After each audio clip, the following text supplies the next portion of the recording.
Mhm.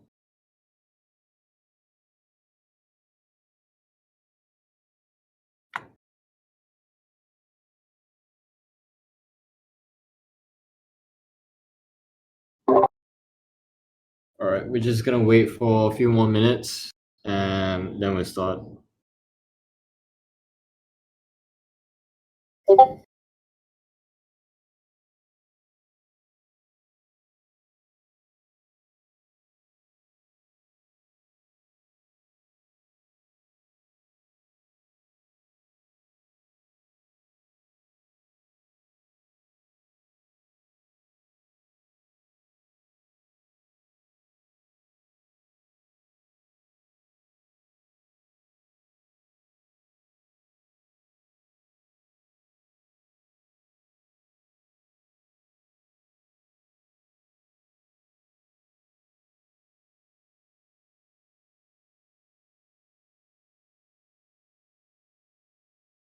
Is Shiny in here?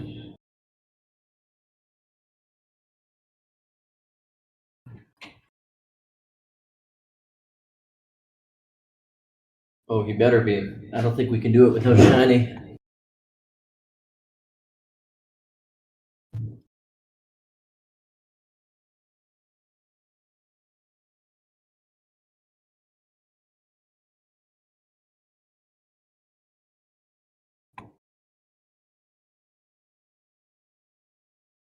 All right, all right. How's everyone doing? Ooh, all right. Shiny's here. Wait, he's not. 1 second.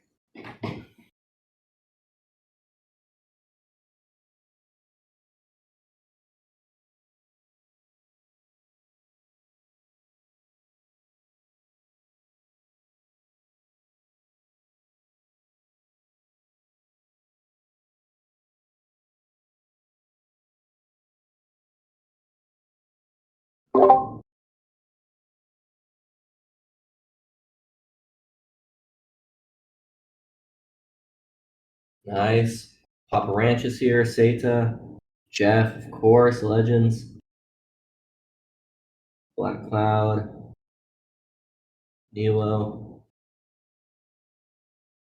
Hmm.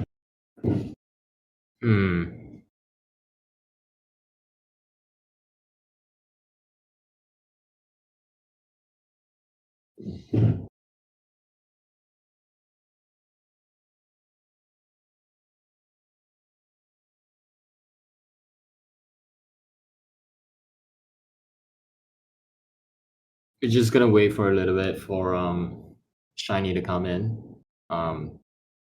Credits to him. We've got a bunch of questions that we're gonna be answering today.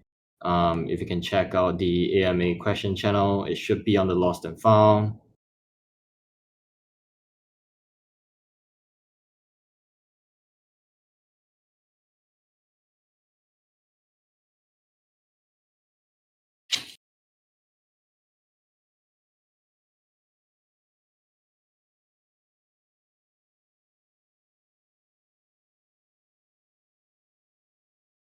All right, Shiny's here. Woo! Beautiful.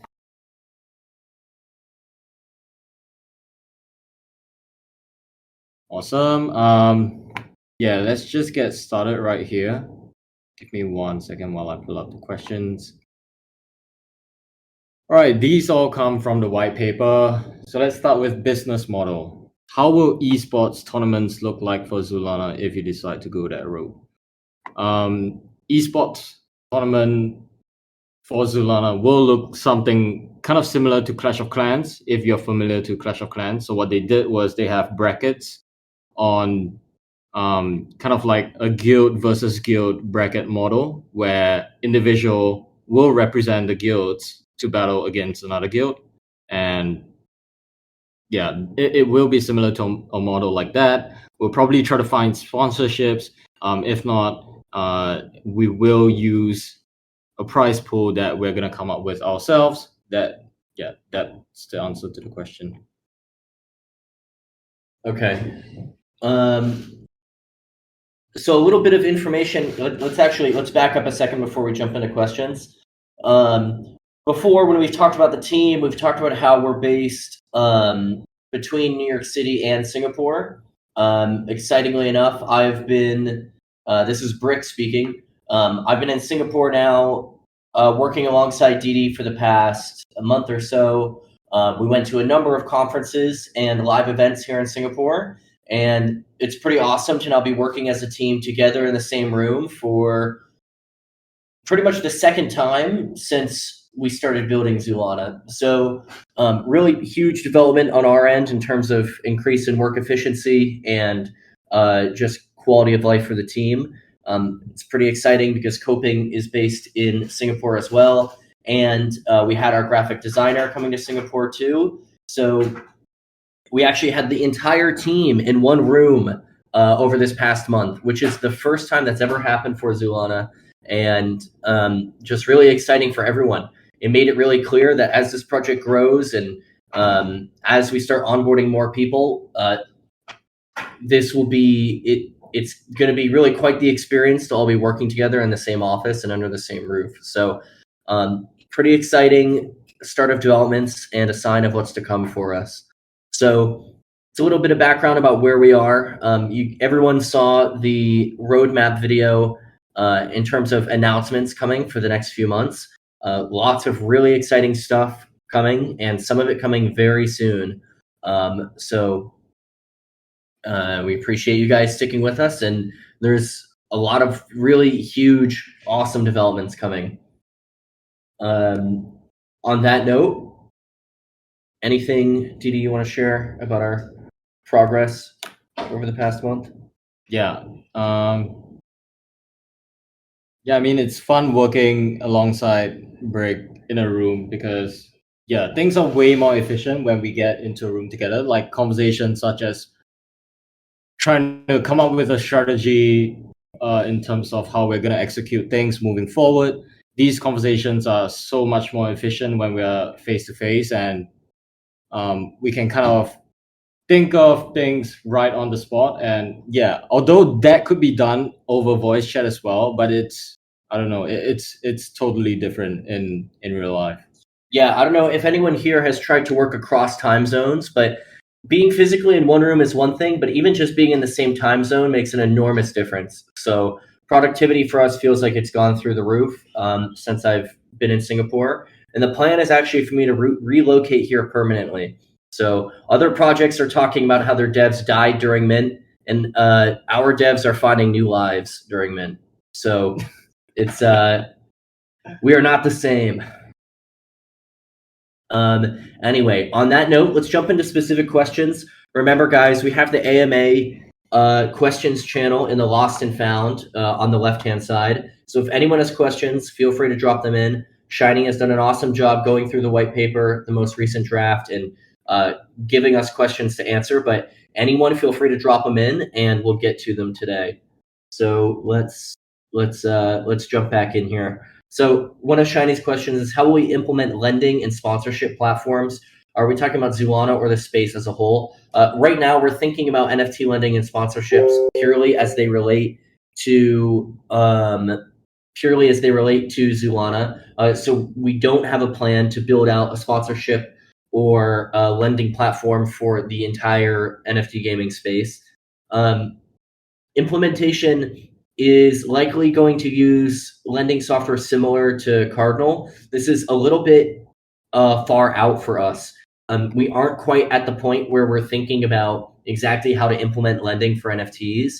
We think there's going to be a lot of potential for it because at the highest levels of gameplay, the most upgraded Zanis, these are going to be not an easy thing to come by. They're going to take a lot of resources, time, in-game resources being sunk into the character to get there.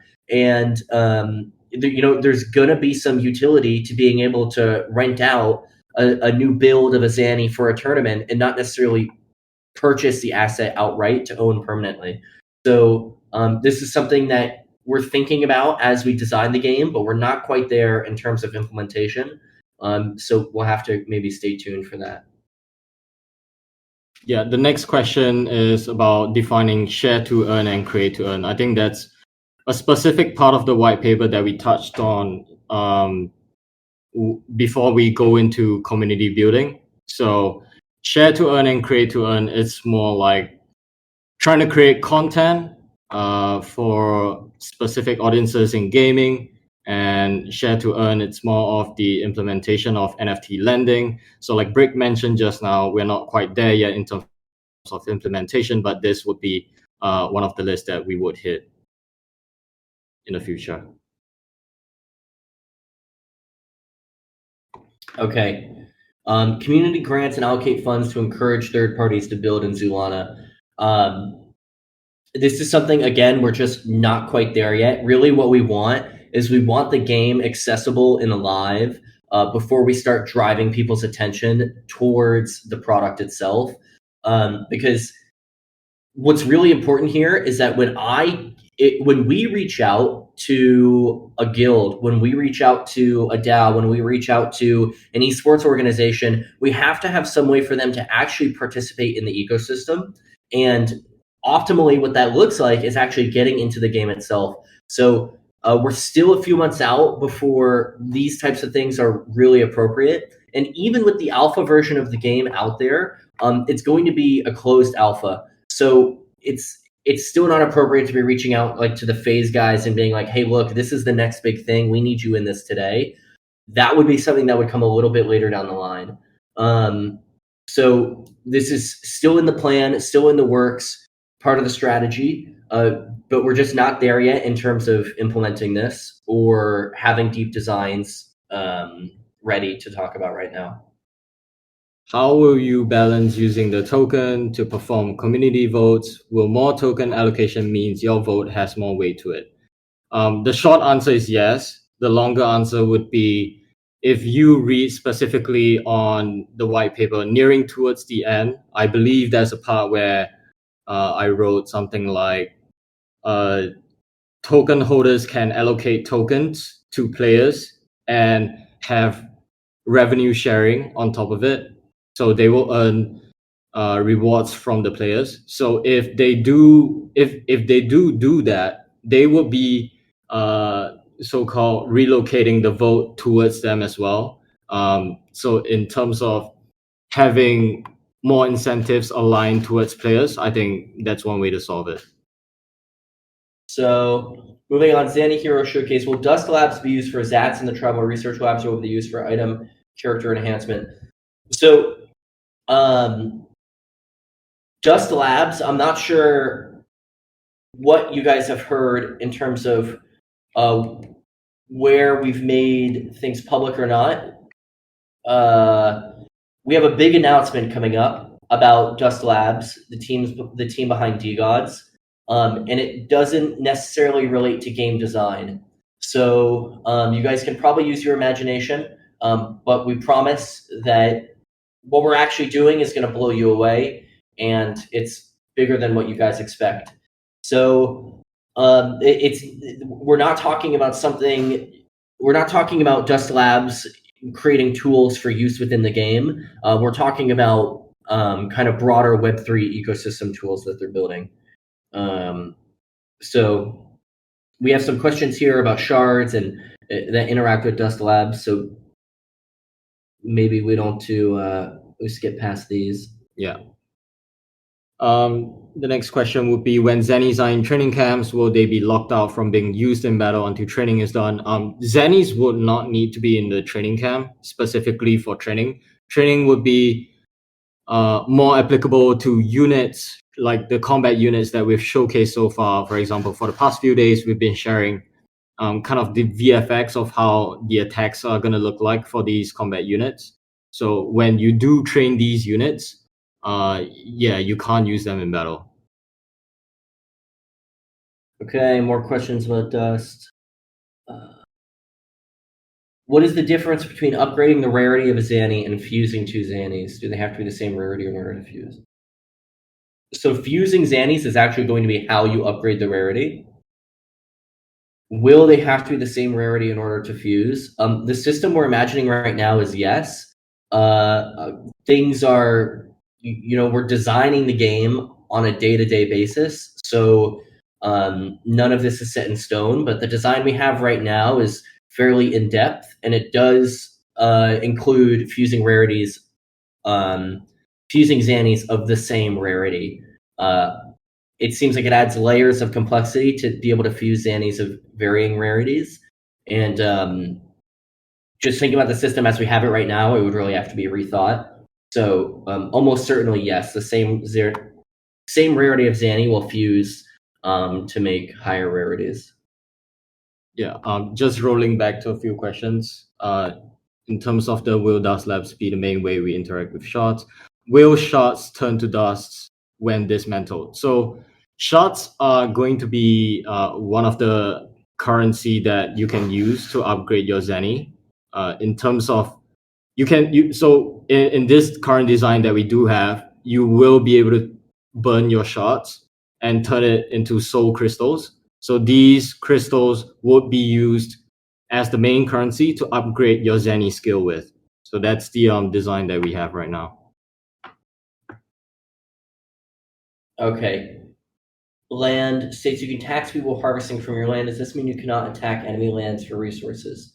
Will battles be more units versus units? Will you attack bases like in Clash of Clans, or you hit specific resource buildings you wish to loot? So I could talk a little bit about the design for combat that we're building out right now. Things are really in flux, so it's hard to share too much because I don't want things. I don't want to tell you guys one thing and then you have a concept of how things will work and then they change completely. At a high level, when you engage in battles with your opponent, there'll be varying, depending on the game mode, there'll be varying stakes on the line. So in the most, what would you say, common or the most basic game mode, there will be some bounty of rewards that'll be provided. Maybe some portion that the enemy will have lost in terms of what they spent on their units, but also some portion of soft currencies that are just supplemented by us, like some gold and iron and wood. But alongside that, we're also imagining different game modes right now and kind of picturing these game modes not at the granular level, but still at the high level of maybe there's a game mode where you can put up an ante and you can put up some buy-in and the opponent can put up some buy-in and you're both playing to see who takes the other's buy-in. Or maybe there's a game mode where you're attacking the opponent's base directly and not engaging with their units in the way that we've shared combat to operate right now, but in kind of a different combat mode. And then you're taking more resources directly from their building. These are game modes that we're imagining and we're thinking about, but it's not the core combat function as we're picturing it from the start. So exactly also how land is going to function into combat and resource generation is something that is still maybe 2 or 3 months away from us starting to really prototype. Our designers are really heads down focused on delivering like the upgrade mechanics that come with the settlement and the soft resource generation that comes with the settlement in order to have the alpha ready, the alpha version of the game ready by January. Okay, next question. What do you mean when you say people will be able to use the land to build in Zoolana SDK? Can I rent out my land and let people build on it? The idea is pretty similar to the one that Axie Infinity had, not gonna lie. So the land that you will have in Zoolana as of the plan as of right now would be that other developers will be able to build on top of your land. So for example, if they want to put an ad or something and you rented it out to them, right? For the time being, they would be able to do it. But this design is not finalized as the dev is. This is very, very, very developer focused, and all of our development efforts right now are to make sure that there are as much smooth gameplay as possible for alpha instead of having bugs, having crashes into the game when you play it. Just to be clear, guys, though, this for alpha in January, it will be an early version of the game. That's what the alpha is for. We're putting this out there so you guys can test the core systems at play. How does the settlement work? How does combat work? And give feedback in regards to those things.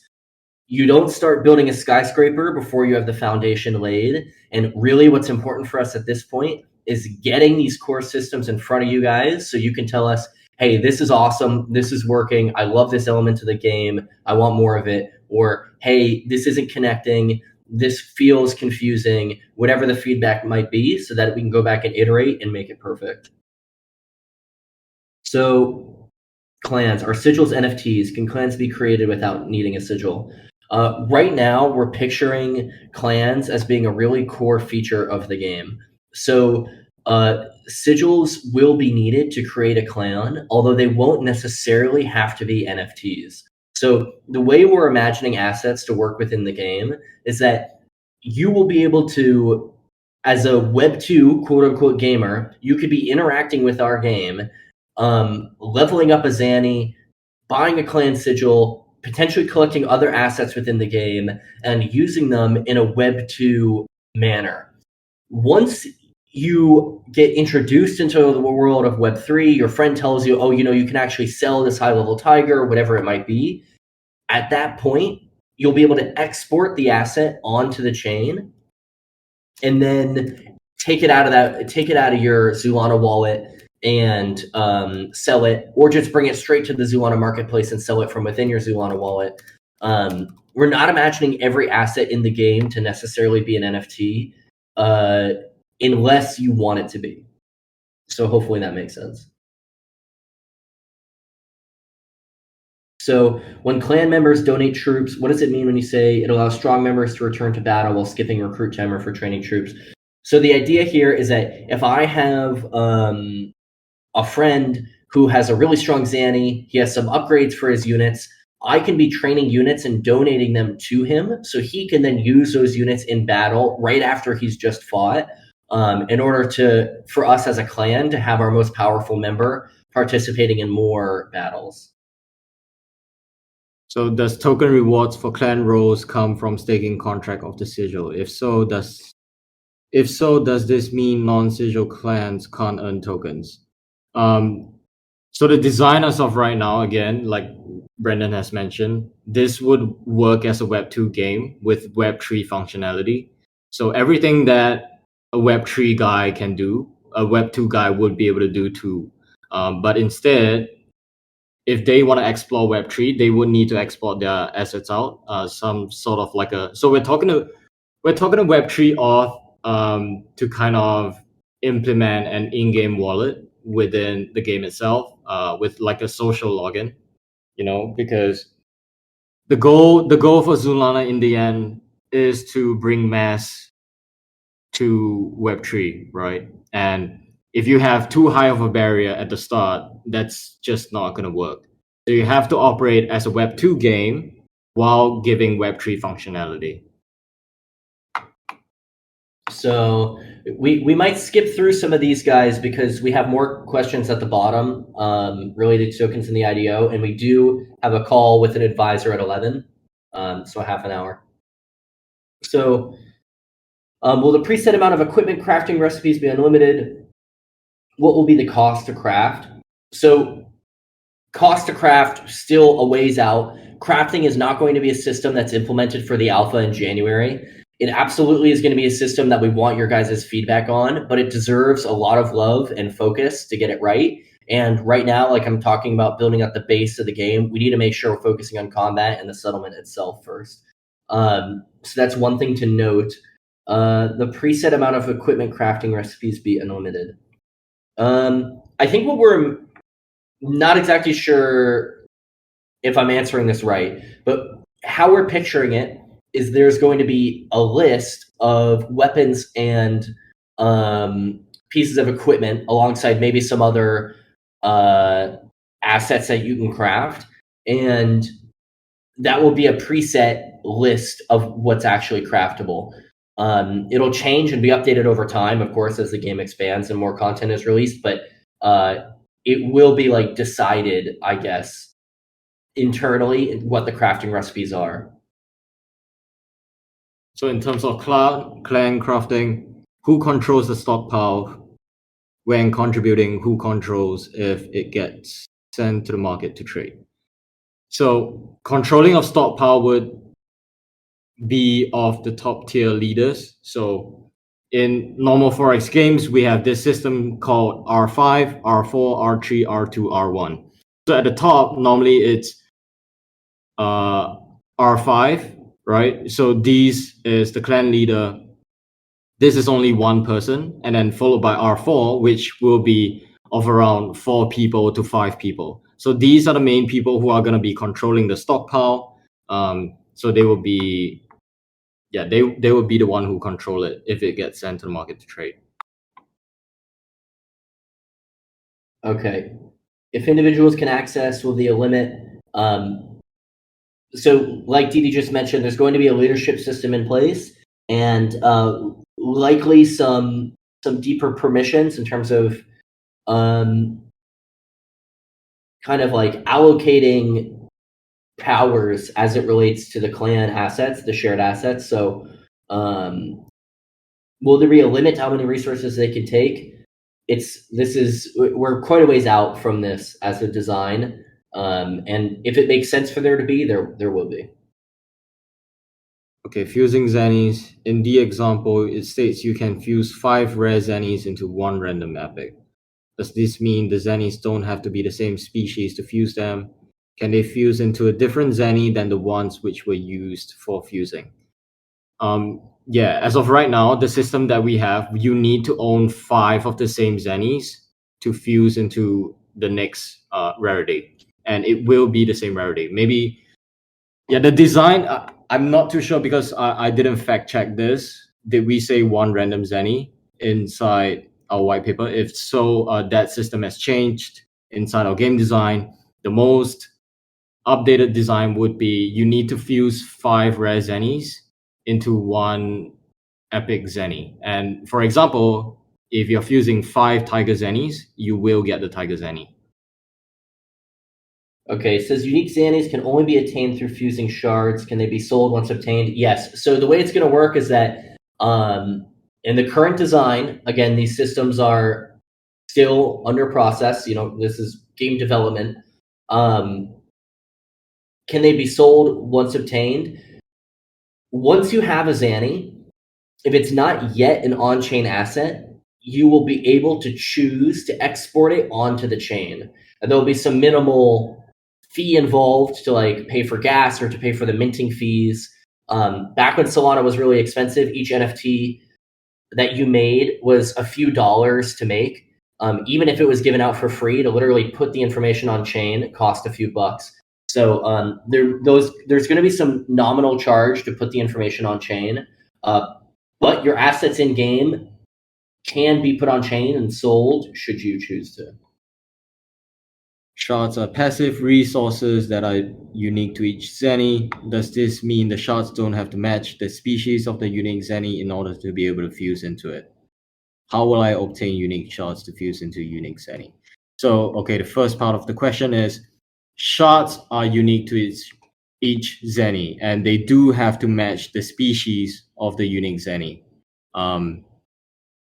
How will I be able to obtain unique shards? There would be 2 primary ways to earn it.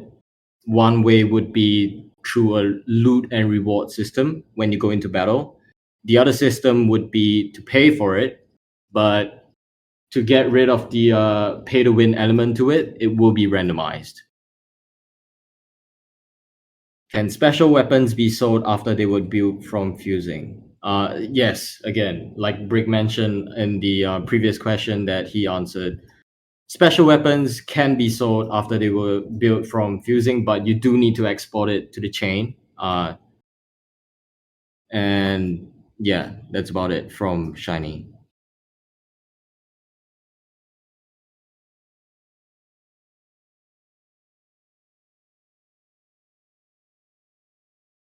One second.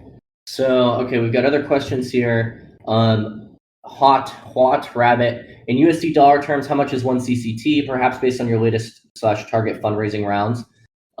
So we need to be kind of careful here because fundraising for teams is actually quite private in terms of the information at hand, because you don't necessarily want every investor being able to get into the project at the same price or to know what price other investors are getting in at. This stuff is like sensitive information, and so we can't put out a ton of answers to a question like this right now. Perhaps what I'll say is we've put out some information in the past about this kind of question, like how the market might value ZCT, and we don't have a reason to think things have changed since then. So if you were around when we've talked about this in the past, you hopefully remember the previous language we've used. And if not, ask in the chat and someone else might remember. Okay. What are your thoughts on the IDO in a bear market? How will people be able to buy in the IDO? Is it just for VC only? So we are not picturing the IDO to just be for VCs only. The IDO will be publicly accessible, including accessible for holders of the alpha editions, at the minimum, at least through the token allocations of holding the alpha edition. So it will not be for VCs only. Thoughts of an IDO in the bear market? This is like a sensitive time to be going all out on a crypto project, and that's what we're doing. So thoughts on an IDO? I wish that we were this far in game development with a bull run surrounding us, but it is what it is. And trust on our side, we're going to do what's best for the project, and we're going to do what's best for everyone that is emotionally or financially attached to the project. This is our goal. Zoolana is not a short-term thing. Zoolana will be here 5 years from now,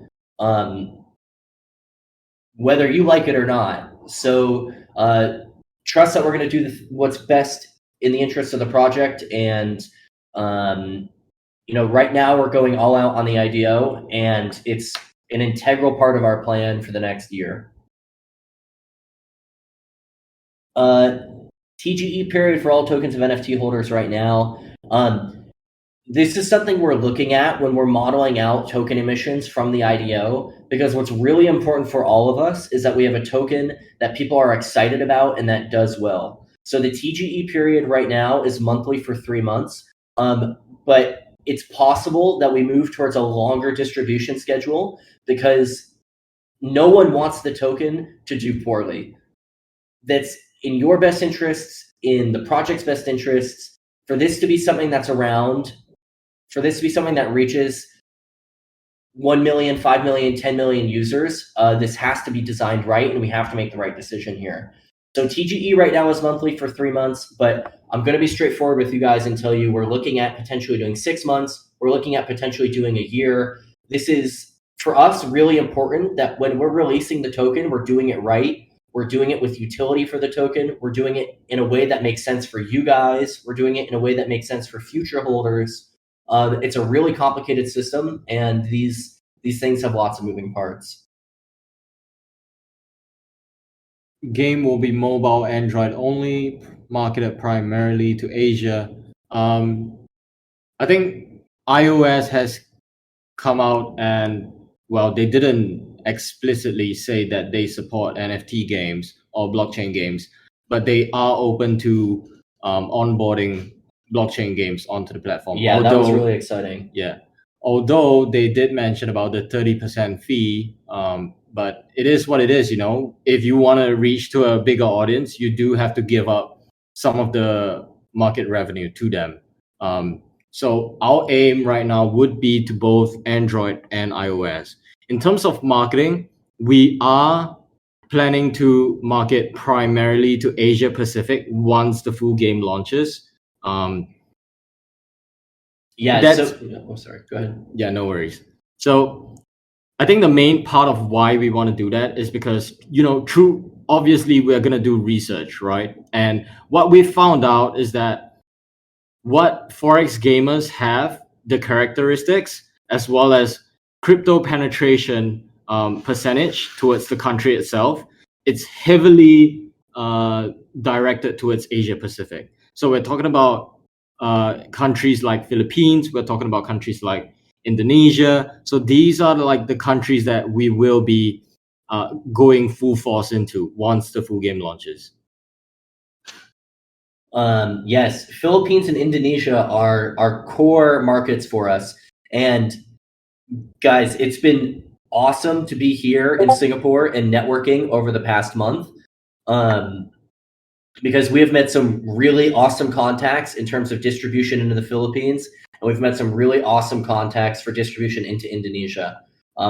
India is also going to be huge for us. What's really important is that as we're moving into these markets, we have a plan for people to actually adopt the game.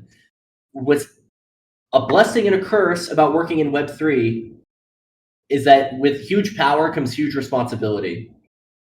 We need to make sure that we have the proper licenses to be operating in the countries that we're releasing in. So if we're releasing in the Philippines, we need to make sure we have crypto to fiat, crypto to crypto licenses to be able to operate legally. If we're moving into India, we need to make sure that we have the same.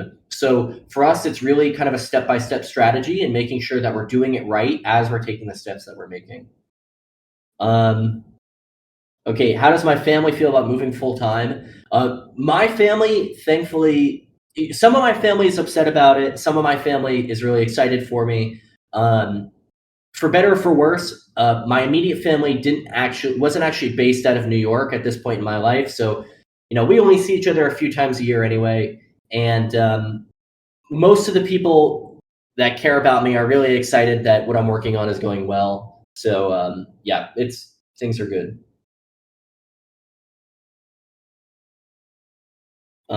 Okay, will there be stuff like guns and armors built by Zanis in game and sold on marketplace? Yes.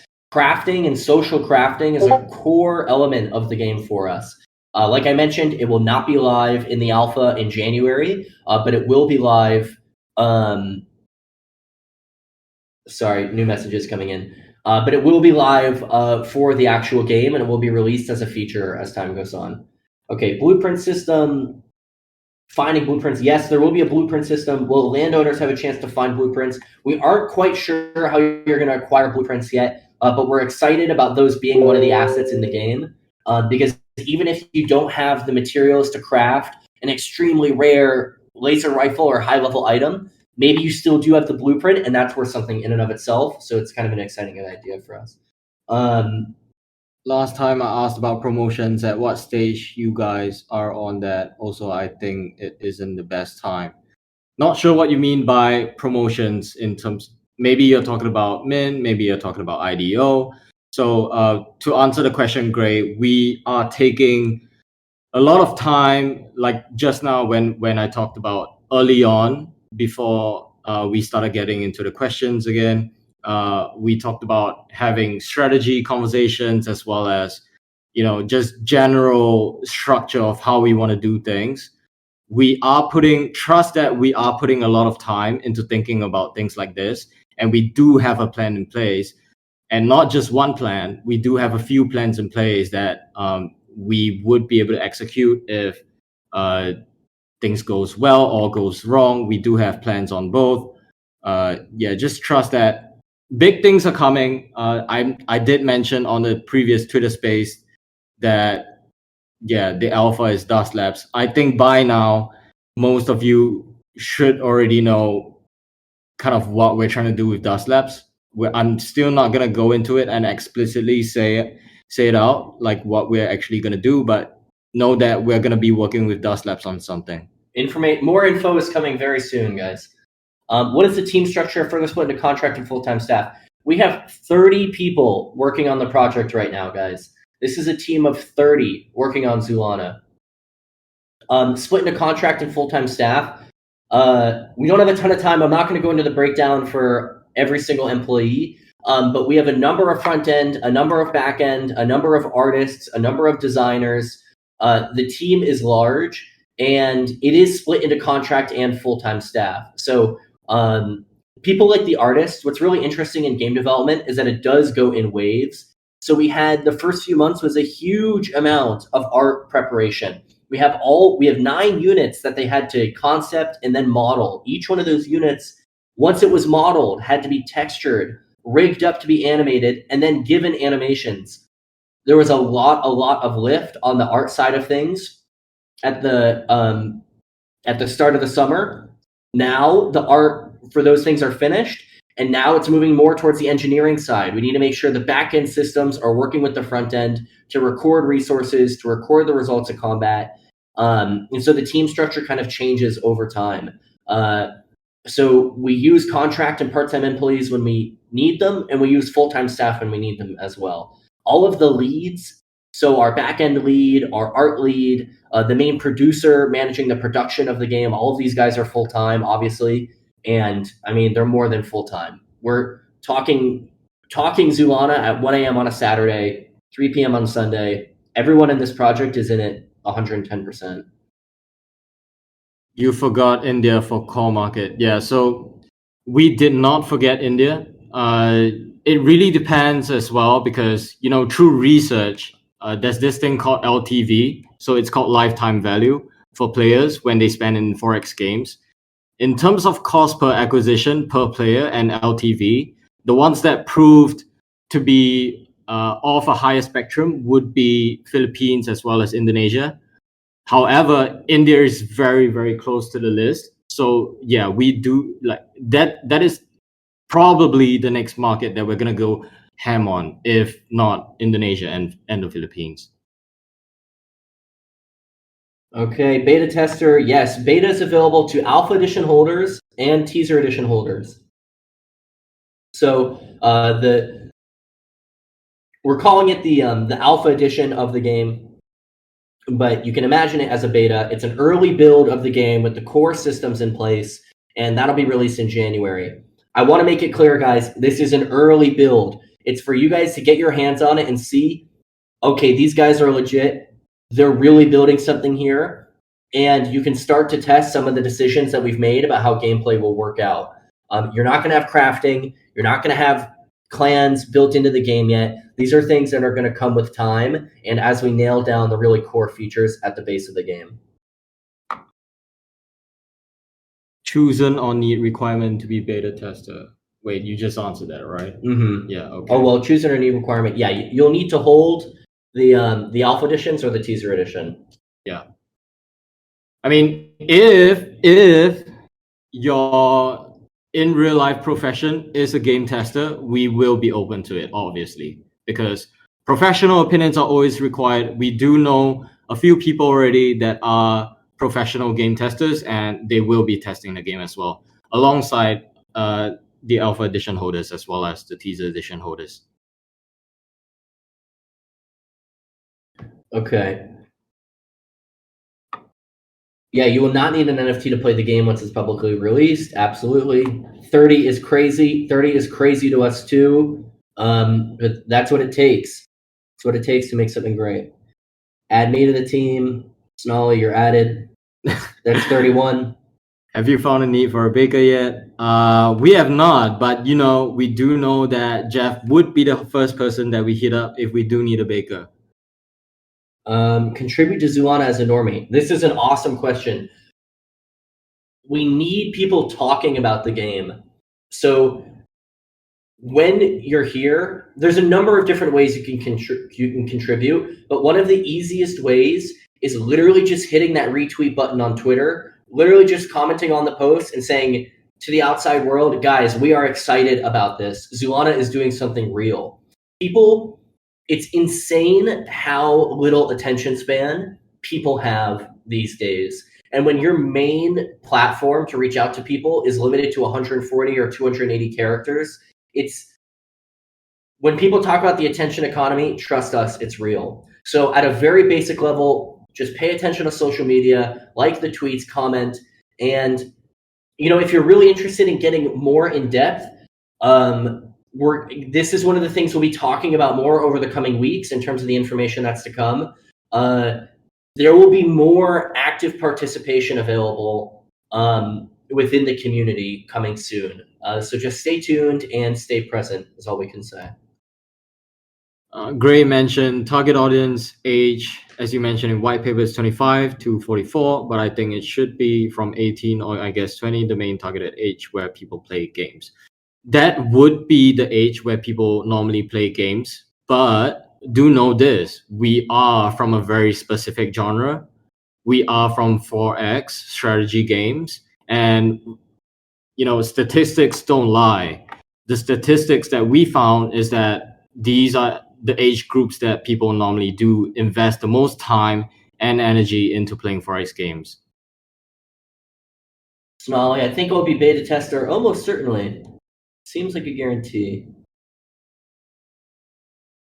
What are the toughest challenges the team has encountered so far? I will say, as we've been going to raise, this conversations with investors, you really have to know how to talk to them during the bear. And we've really hit our stride over the past month. But when we've been going to talk to advisors and talking about like, what do people want in a project?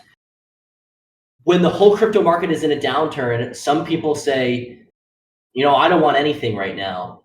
That has changed for us as we've gotten further along in game development and as we've had more to show and put in front of people. But I would say one of the biggest challenges has been not operating in a vacuum.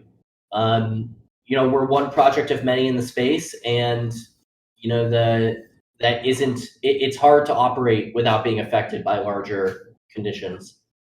And another thing that I want to bring up again, this might be more than obvious by now, but I think one of the toughest challenges that at least me and Brendan has is because you do need to understand that running a startup as a founder is very, very taxing, like mentally and physically, especially when you need to get a hold on so many things at once and to make important decisions at the top of your mind. It's just very mentally and physically taxing.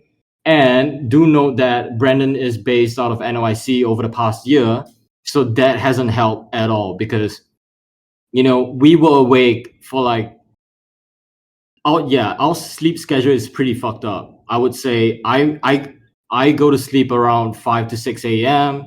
Sometimes we do have calls at 8 a.m. with either advisors or potential partnerships, or even calls with strategic advisors as well that we've most recently gained, and then working straight throughout all the way to like 5 p.m. take a quick sleep, get up, work again. It's like we're having 2 to 3 hours or 4 to 5 hours sleep in between the full day itself, and that hasn't been the best thing so far.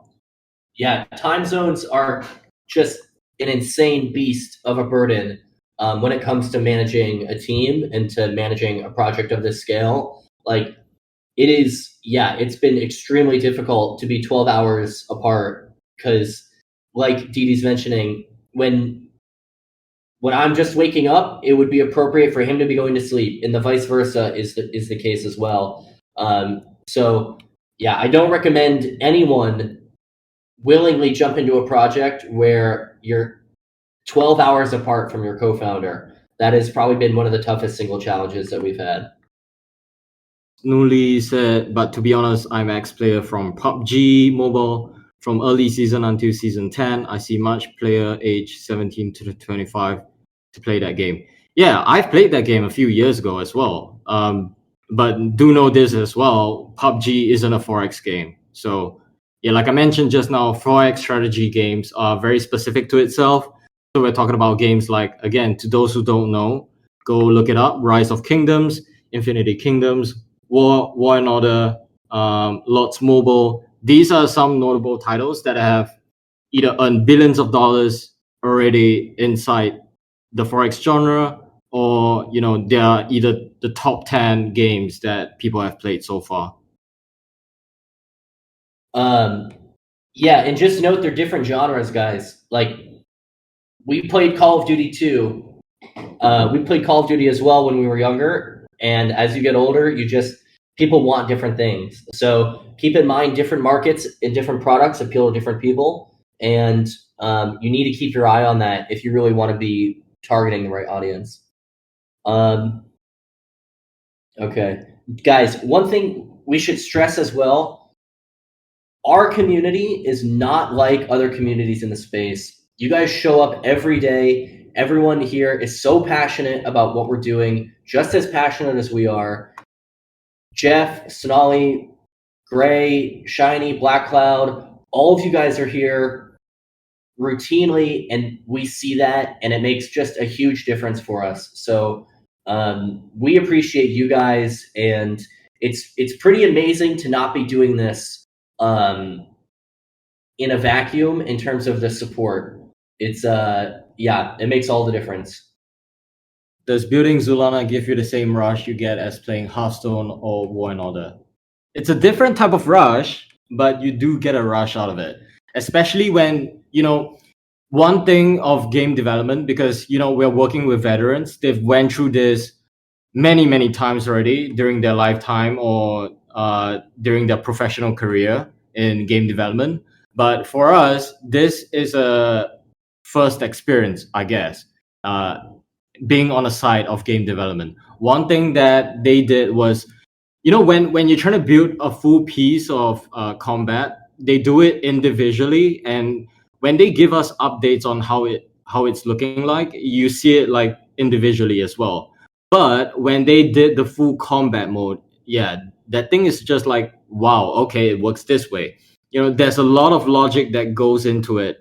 How combat it actually is, in terms of how units interact with each other, what kind of direction are they facing, when, how fast are they putting their skills out, in terms of UI UX. Everything is very, very yeah, I do know that, Shiny. Stop getting yeah, accurate. We have a business call in 8 minutes. Yes, we do know that. Yeah, but when alpha, guys, we're gonna hold an AMA again very, very soon. Know that we're gonna share the full thing very soon. I think we're probably gonna do it this week, either on Friday or Saturday.